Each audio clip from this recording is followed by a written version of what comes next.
Hi guys, ganamukela ku-recap Young Season 3 episode 38. So after uhle exoshiwe uprincipal ethi ahamba yoqoqa konke kwakhe okusele kwi-dorm, ehamba uncenga ubaba wakhe ukuthi anga-explainer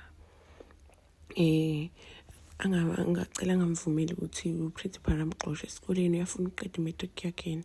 Athi ubaba wakhe, wena bohle ungangicasuli mina, uyazi ukuthi uma wakho uzoba disappointed kanjani, thina sikuthumelela esikoleni wena ukuthi uzofunda, wena uyafika la uyamitha, uyenza kanjani leyo nto leyo bohle. Yonke into lento oyishoyo la manje ayisasebenzi, uzenze wena lento lena. Siyahamba manje siyothatha impahla zakho, uyahamba la esikoleni. Angisinxapheke lapho bonke abafundi sebeyena bayambuka-ke, bayabona ukuthi sobaba wakhe-ke. Baba khathi niyasihambeni, sihambe siyoqoqa impahla zakho la, siyahamba la esikoleni. Fika utshela uma wakho yonke le nonsense ayenze la. So-ke uPuseletho-ke yakhuluma ukuthi ubuhle akazi ukuthi angayenza kanjani leyo nto lezi, cause we were taught in grade 8 to condomize. Yena akakwenzanga lokho. Athi yazi ngibulile nje uprincipal ukuthi indlela asho ngayo ukuthi uzodila nayo nobuhle nje ukuthi nje ubengadlali. Athi Mahlatsi, utheni athi uPuseletho athi wena utshela uprincipal ukuthi ubuhle ukhulela. Akuthula uPuseletho madoda usethukile akasazi ukuthi uzochaza uthini. Baba wakhe-ke uyabhizi uyathetha-ke lapha uyaqoqa impahla zabuhle ubuhle yena uhleli. Ubele ukucabanga u-stress athi nje ngizoqala nje ukuxoxa ukutshela uma wakho le nto le lo yenzile la. Amncenga athi baba cela ulalele mina. Athi uzothini buhle yini ozoyisho kumina? Athi baba ngizofunda imatric yami ngithola ama-mark a-right ngiphase kahle. Ngizoyimisela nje, ngiyazi ukuthi sengiphoqile kodwa ngifuna ukuphinde ngiphoqe futhi ukuthi ngasiqede isikole.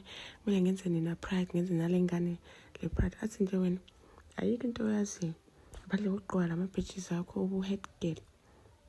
Awukwazi ukuba responsible. Uyazi lapho ne-responsibility. Uzokwazi kanjani ukumnakekela lowo mntana? Athi ngiyazi baba kodwa mina ngifuna ukufinisha isikole, ngifuna ukuphasa nama-distinctions. Ngiyathembisa ukuthi ngizonenza nibe proud. Baba wakhe, uzokwenza kanjani lokho lekhaya? Ngapha-ke uPuseletho uyazama uku-explain ukuthi engifuna ukukukhombisa ukuthi le nto ayingawe Mahlatsi, engifuna ukuprotecta wena from abangani bakho. Athi protecta mina kanjani? Uthi uyazi ukuthi ubuhle akekho right kuyimanje, uyazi ukuthi abangani bami lapha wena ngihlezi futhi ngibabhekelela. Wena awunalo i-right lokuthi utshele uprincipal lento le, awunayo i-right ukuthi ungitshele ukuthi mina ngiphile kanjani impilo yami. Athi yazama uku-explain Puseletho, hayi Mahlatsi akayingeni. Then ngapha-ke uTumelo Rush sefaka ukukhuluma naye. Athi anginaso isikhathi kwamanje, uyangidileya, ngine-stress nje nobuhle. Ngiyabuya sobe sikhuluma. Athi usifawo ngiya-understand, okay kulungile. Then-ke uMahlatsi sizotshela abangani bakho ukuthi umuntu otshelile uprincipal Puseletho. Athi uyayiblame yena cause uthi uPuseletho wenza lento le yenza to protect yena. Athi hayi bungayiblame wena Mahlatsi, akuwena umuntu ukuthi ahamba atshele uprincipal futhi akuwena umtshelile lento.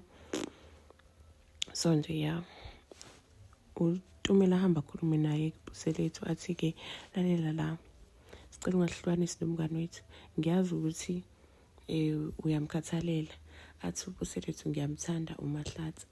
Athi okay uyamthanda kodwa-ke cela ungamhlukanisi nathi. uMahlatsi nje uyabanakela bonke abantu abathandayo, nawe nje ngiyazi ukuthi nisana kwazana kodwa nje he will take a bullet for you uma ukuthi siyafika isikhathi. So nje ngicela ukwazi ukum-understanda, ukwazi ukumamukela nathi.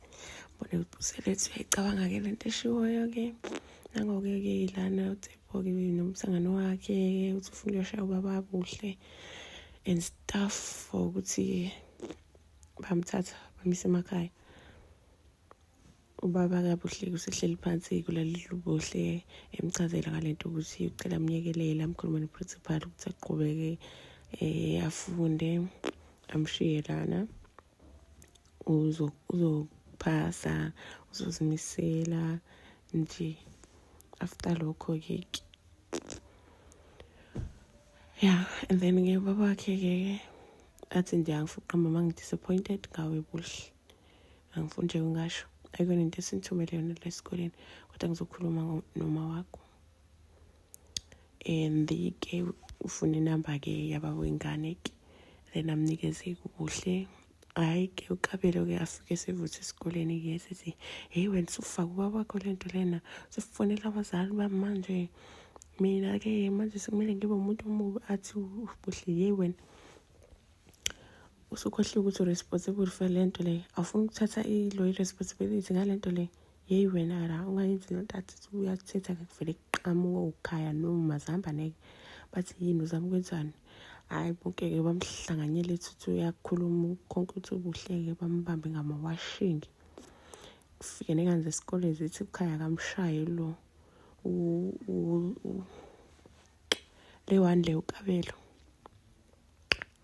Then-ke kufika uprinsipali-ke kuleso sigxukuxuku sokuxabana ethi, hey kwenzakalani la, kwenzakalani esikoleni sami?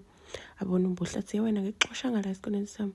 Athi nje uBuhle ngiyindawo mina, ngizofunda la angihambi. Athi ukhaya-ke hhayi-ke akayindawo kuBuhle-ke ngeke umxoshele ukuthi ukhulelwe.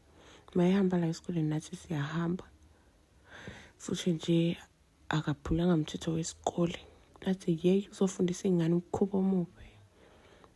Ngapha uBuselethwa uyazama ukuxolisa kuMahlathi. Mahlathi akayingeni, amtshela ukuthi nje yena ngeke nje yaloku themba umuntu ozomtshela ukuthi ayiphile kanjani impilo yakhe. Nabangani bakhe futhi laba abangani bakhe yena ngeke nje aze abashiye. Hhayi-ke bese axabana kanjalo kufike uTumelo-ke ezothatha uMahlathi ethi yeyi ngoBuhle le nto le kuyaphuthuma laphaya khona into enzakalayo. Gijime uMahlathi abushiya nje uBuselethwa-ke kuyobheka indaba kaBuhle. Sale uBuselethwa-ke yedwa laphaya-ke ecabanga. Uma befika-ke laphayana-ke i-principal usazama ukuxosha uBuhle-ke bamtshele ukuthi-ke abafundi bakhuluzi bathi nje akayindawo uBuhle. Sakhuluma njalo-ke sadaza i-contact like uBuselethwa kamtshele ngama-act, athi nje according to X bani uBuhle abreakanga rule, awuvumelekile ukuxosha umuntu just for ukukhulelwa, yabo yonke leyo nto leyo-ke. Athi wena ususile wena, ngitshela ngama-act, ngithelwa ngimfuna esikoleni sami. Basho futhi bonke bathi hhayi uma uxosha uBuhle futhi sonke sohamba la, kusho ukhaya. Hhayi-ke asale edifti-ke uRamathuba, bonke-ke bashayela uBuselethwa izandla-ke ubone noBuhle ukuthi umangele uthi hayi bo, lona-ke wangidifenda namhlanje wenze njani. Ubone simayela kancane-ke nokhaya lapha yabahipi. Naleli xuku leli loTshepo liyabhizi lihappy lapha ngemuva. Yeah guys, that's the end of the recap or review. See you on the next video. Bye.